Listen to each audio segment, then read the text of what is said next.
Welcome back to the news at 10.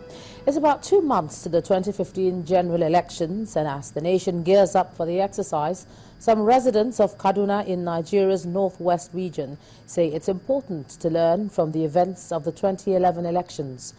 On our community report tonight, we revisit Kaduna, where residents say everything must be done to prevent a repeat of election violence that we saw in 2011. Now you're talking. Look around. The elections are fast around the corner, and preparation is in top gear by the various political parties to ensure victory at the polls. This period of heightened tension usually comes with a dark side of electioneering, which, if not properly checked, leaves trails of destruction, violence, and in some cases fatality. And just like broken records, history has a way of repeating itself, and it usually brings with it either the good, the bad, or the ugly. And the electorates never seem to learn the hard lessons of the manipulative ability of some members of the political class. The April 11 national elections ushered in happy winners, but left in its wake sorrow, tears, and blood. Kaduna State never witnessed such monumental loss before and after. More than 4,000 were reportedly killed and 50,000 people displaced after supporters of a defeated candidate went on rampage in the northern part of the country. This eatery, located along the Nnamdi Azikiwe Western Bypass in Kaduna Metropolis, used to have, before the 2011 crisis, 47 workers in its payroll. Sadly, it was among the buildings razed by hoodlums during the incident. I lost over 223 million, and it's there with them. We submitted it to the panel. We wrote down the breakdowns, everything, the cost, even the receipts we used in buying some of the things we did. We had over 48 staffs because we run shifts. We're only grateful to God is that nobody was wounded that night. Although 14 states were affected by the violence, the federal government released funds for only 9. So far, the states that have benefited are Bauchi, Sokoto, Zamfara, Niger, Jigawa, Katsina, Kano, Adamawa, and Akwa Ibom, while Kaduna, Borno, Yobe, Gombe, and Nasarawa states have not. Kaduna is the worst hit. The number of properties that were lost during the crisis, as well as the lives that were lost compared to other states that were compensated. I know that the federal government constituted a committee, which committee come to Kaduna and make their finding. While these victims of political violence still rue their losses, with the hope of government intervention still hanging in the balance, the electorate must learn from history not to be used and abused again by these political jobbers who would stop at nothing to achieve their selfish interest. If you watch for the past 2-3 weeks, how people are moving home in droves with their families, and of the anxiety and what people are expecting, the frustration of Nigerians concerning election. And sincerely speaking, yes, some of us too, we are scared or remaining in Kaduna. You know, the 2011 violence started from Kaduna, and that's why people are very apprehensive. INEC must live up to the responsibility of an umpire's umpire, ensuring politicians abide by the code of conduct, voting is hate-free, and results transparent.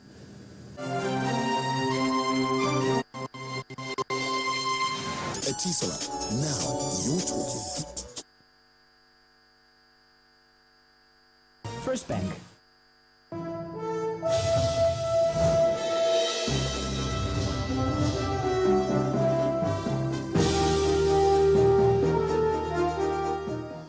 Welcome to Business News. Despite growing calls for a reduction in the nation's recurrent expenditure, the Ministry of Finance has set the figure at 2.6 trillion naira. Capital spending is put at 634 billion naira, while 943 billion naira has been set aside for debt servicing.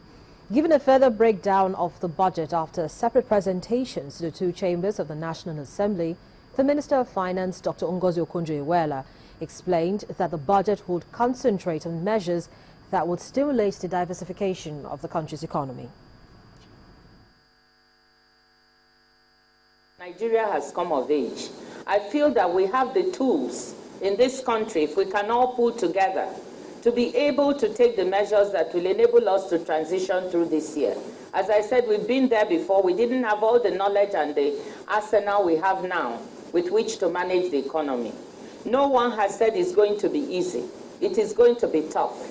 But if we stand together and we support these measures that government is putting in, we will be able, as a country, to weather this storm. So in the light of this foregoing, we have put the following benchmarks, which are operative in the 2015 budget. Oil production remains at 2.27 million barrels per day. As I said, benchmark price at $65 per barrel. We have using an exchange rate of 165 to the US dollar. And we are projecting a fiscal deficit of 755 billion, or 0.79% of GDP. And we are keeping domestic borrowing on a downward trend. We are keeping it at about the same as last year, at about 570 billion naira, which is comparable to the 572 billion for 2014. So, the Minister of Finance, Dr. Ngozi Okonjo-Iweala. Now, the Executive Secretary of the Tertiary Institutions Fund, Professor Suleiman Bogoro, has revealed that research and development will soon receive maximum attention across tertiary institutions in the country. Professor Bogoro, at a taxpayers forum in Lagos, explained that the objective, which already has the approval of some tertiary institutions, is contained in a 6-point agenda of TED Fund for the next 5 years. TED Fund has approved a vision, and top on that vision, 6-point vision for TED Fund for another 5 years includes the institutionalization of R&D in our public tertiary institutions in this country.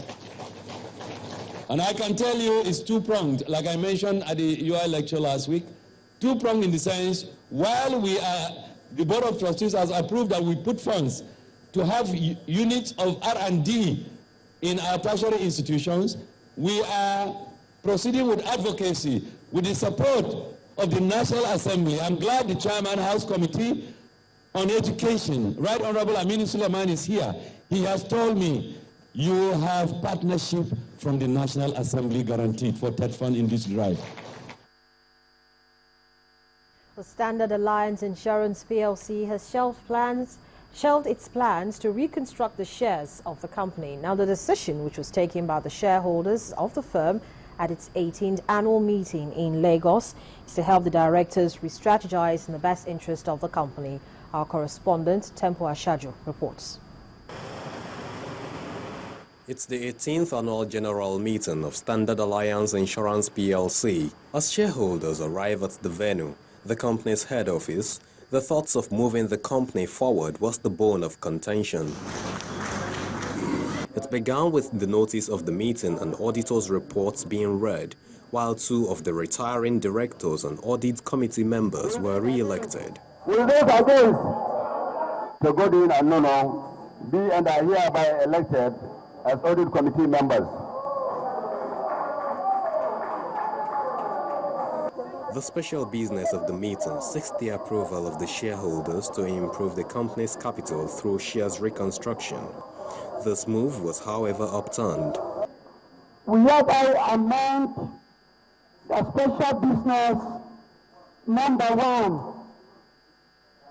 by removing the aspect of share reconstruction. I second that first motion. We've had, share reconstruction in many companies, and at the end of the day, we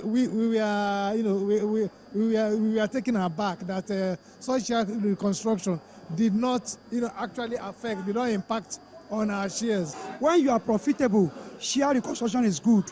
But in a case where you are still producing negative results, share reconstruction is aberration. It's intended to ensure that when we start to pay dividend, the dividend is substantial. because if the volume of shares is too high, the dividend per share is small. But if you reconstruct, I mean, your dividend receipt becomes substantial. The compromise we reach is that once we start planning to pay dividend, we can then address the issue of capital reconstruction. By listening to the shareholders, the directors are expected to return to the drawing board and improve on the company's records. Temple Ashaju, Channels Television News.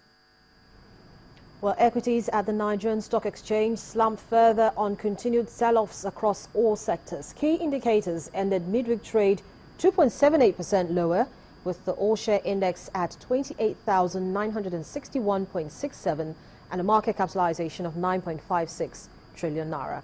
Here's Anne Nwawudu with the rest of the day's trading figures.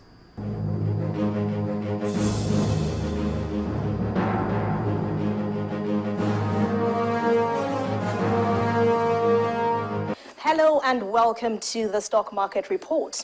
The bearish sentiment continued for a third straight day this week as key indicators ended midweek trade further below the 30,000 mark.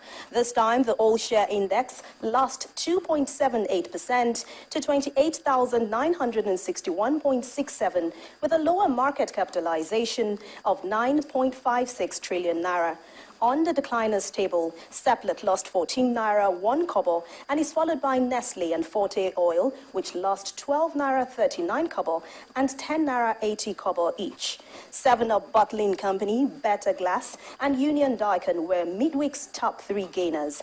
On the volume chart, Guarantee Trust Bank pulled the highest number of units at 110.18 million. And in all, 481.85 million shares were exchanged by investors in 3,822 deals for a 6.1 billion naira value. That's it on the Stock Market Report. I am Anne Nwawudu.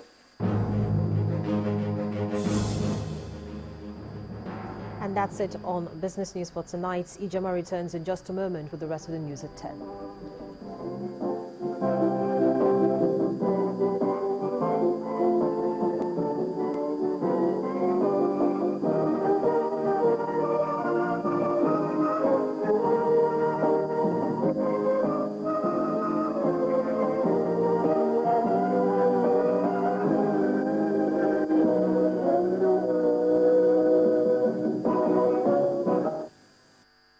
First Bank. Still ahead on the news at 10, Nigeria's Super Eagles to face Cote d'Ivoire and Mali in friendlies before the 2015 Africa Nations Cup. That's on sports. To join us again.